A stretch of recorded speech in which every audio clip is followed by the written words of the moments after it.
അപ്പോൾ ഇവിടെ എല്ലാം റെഡിയാക്കി വെച്ചിട്ടുണ്ട്. ഉപ്പും പാലും എല്ലാം റെഡിയാക്കി വെച്ചിട്ടുണ്ട്.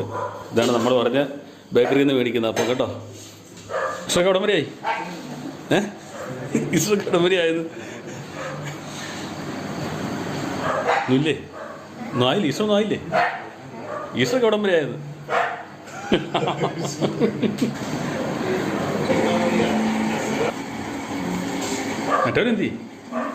മറ്റവനെന്തി?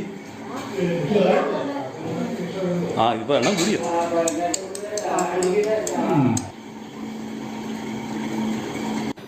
ഇത് കുഞ്ഞാച്ചൻ്റെ വീട്. നിങ്ങൾ പഴയ വീഡിയോകൾ കണ്ടിട്ടുണ്ടാവും. കുഞ്ഞാച്ചൻ്റെ വീട്ടിൽ പോയ വീഡിയോകൾ കണ്ടിട്ടുണ്ടാവുമെന്ന് വിചാരിക്കുന്നു. അതായത് എൻ്റെ ചാച്ചൻ്റെ, ഞങ്ങളുടെ ചാച്ചൻ്റെ ഇളയനി, രണ്ടാണുങ്ങളെ ഉണ്ടായിരുന്നുള്ളൂ. അതിലെ ഏറ്റവും ഇളയ ആളാണ് കുഞ്ഞാച്ചൻ നിങ്ങൾ വിളിക്കുന്ന കുഞ്ഞുമൻ.